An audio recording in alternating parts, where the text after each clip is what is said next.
Hey, now it's the Rob from 106.1 KISS FM here with my tag team partner in podcasting, Eric Cordish with WKDQ. Time for another edition of the Enhancement Talent, where as we're getting ready to go into another pay-per-view. Weren't we just here? We were, it seems like it. But before we get into that, some other wrestling news we need to talk about today, because this involves, everything else outside of the WWE.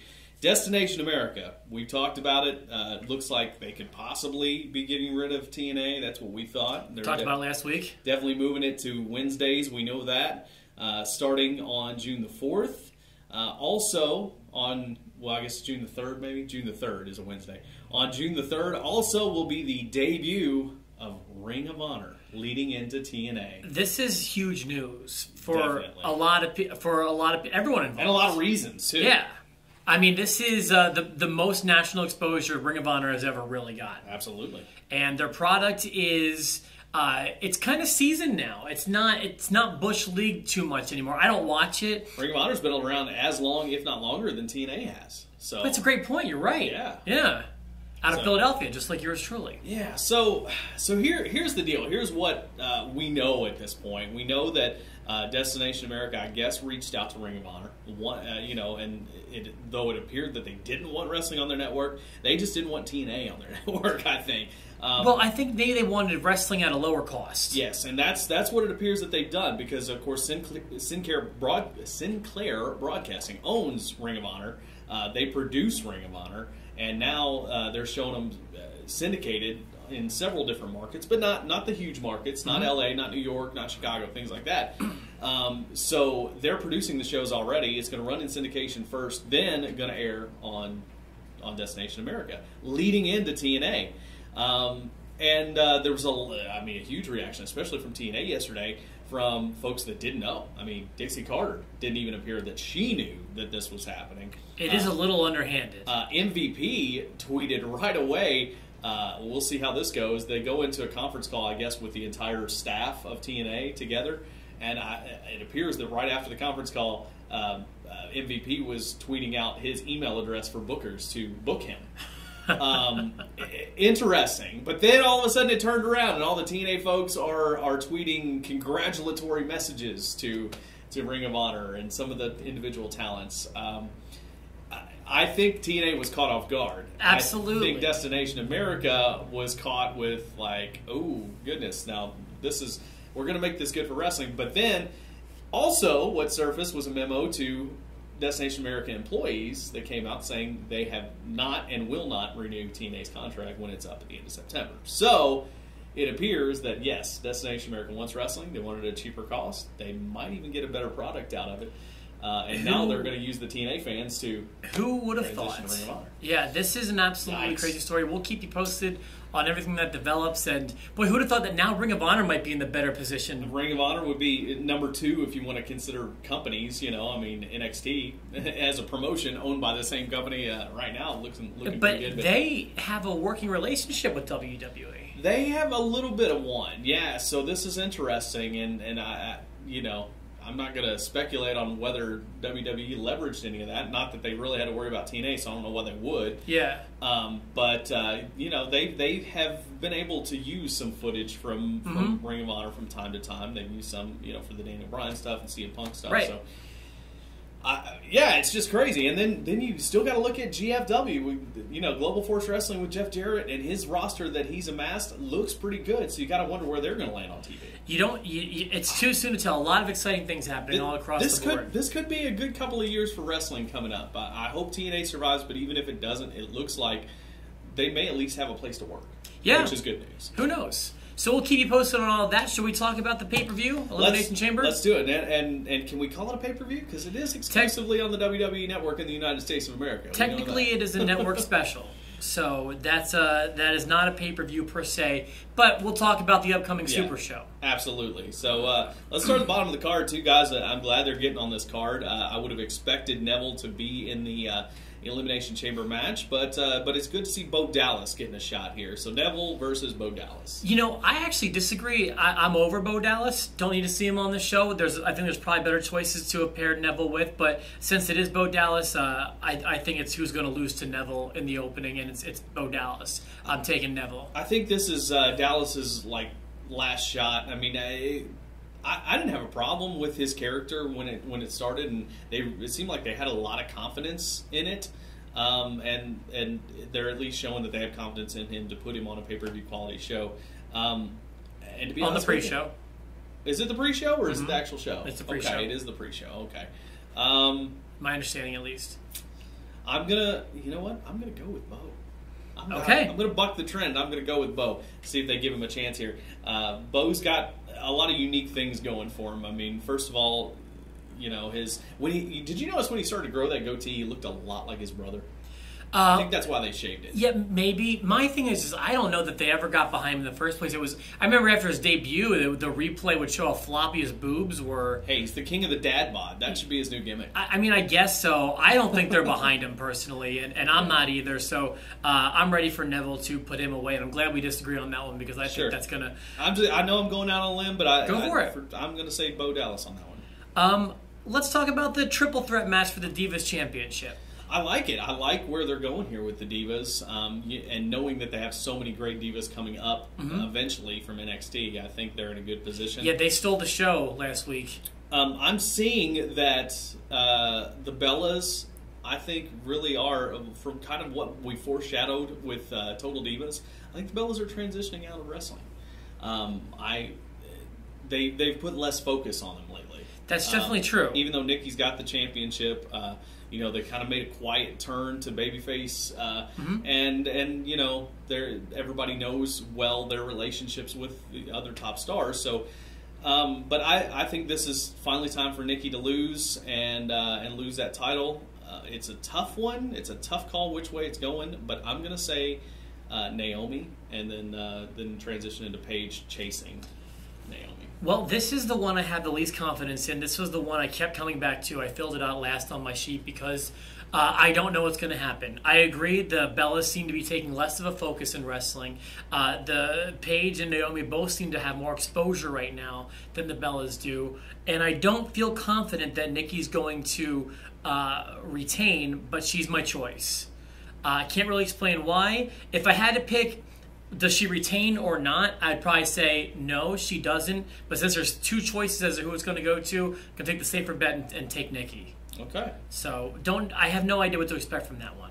Gotcha. All right, and now looking ahead in the card, I'm doubting my choices already just because I know where I'm going to go with the rest of it, but that's okay.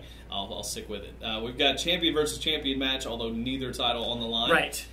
United States champion John Cena taking on the NXT champion Kevin Owens. Very intriguing match here. This was another one tough for me to call. Cena's not above putting over somebody like Kevin Owens, but I don't think now is the time. And I think that Cena is going to win. Perhaps with interference, some help possibly from Samoa Joe, but I doubt it. If anybody, I think it's going to be Sami Zayn. But I do think Cena will win. I cannot think of a reason why Cena would win this match. Okay. At least cleanly, like you said. It would make no sense whatsoever. Why is that? Well, and here's why. Because it's one thing for Sami Zayn to show up and challenge Cena and lose. It's one thing for just anybody, Neville or somebody who's fresh out of NXT to come up, challenge Cena and do well and lose.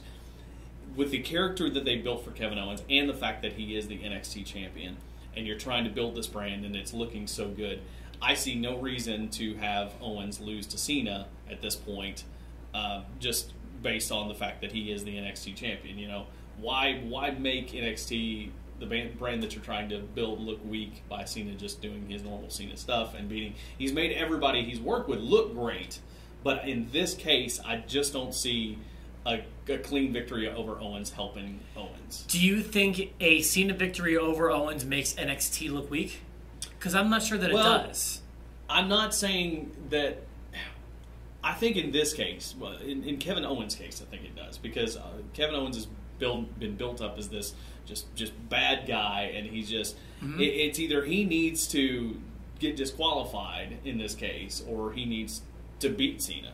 I'm not saying that he will beat Cena, but I just can't see Cena getting a clean victory here. I just can't. I can. I think that the rub with working with Cena in this match in a high-profile show like this is just kind of what they're going for, but I don't see him beating him, personally. Okay. Now, the title's not on the line, so I mean, you certainly could be right. I mean, I will go here as far to say that maybe Owens loses by disqualification. Okay. So if that's the case, then I'll pick Cena. Okay, I'm with you.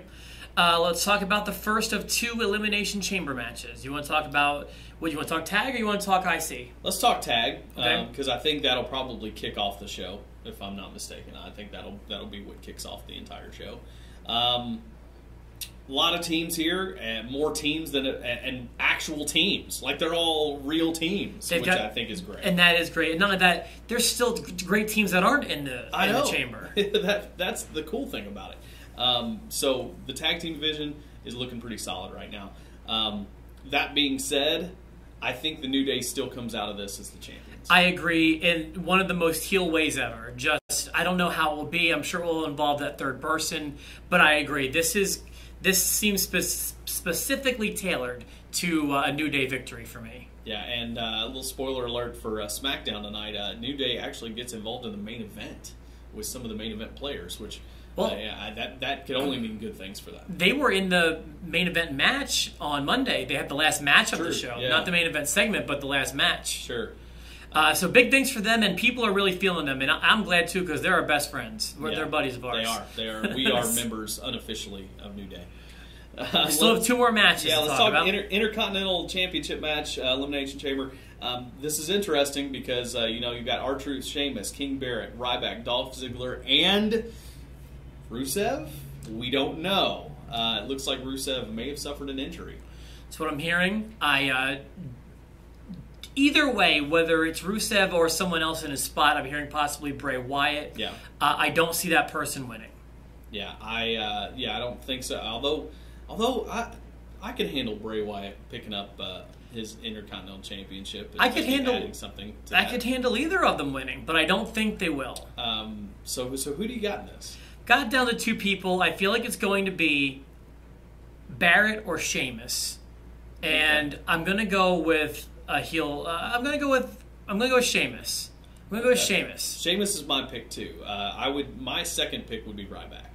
Okay. But Sheamus. I'm going to go with Sheamus on that one. My second pick is going to... I don't think it's going to come down to Sheamus and Barrett, but if Barrett weren't King, I would say Barrett would be a shoo-in, but I feel like King and IC Champ might be overkill, especially because his King gimmick is so visible right now, that Sheamus feels like the next logical choice for me. Sure. I feel like Rusev is spoken for with Ziggler.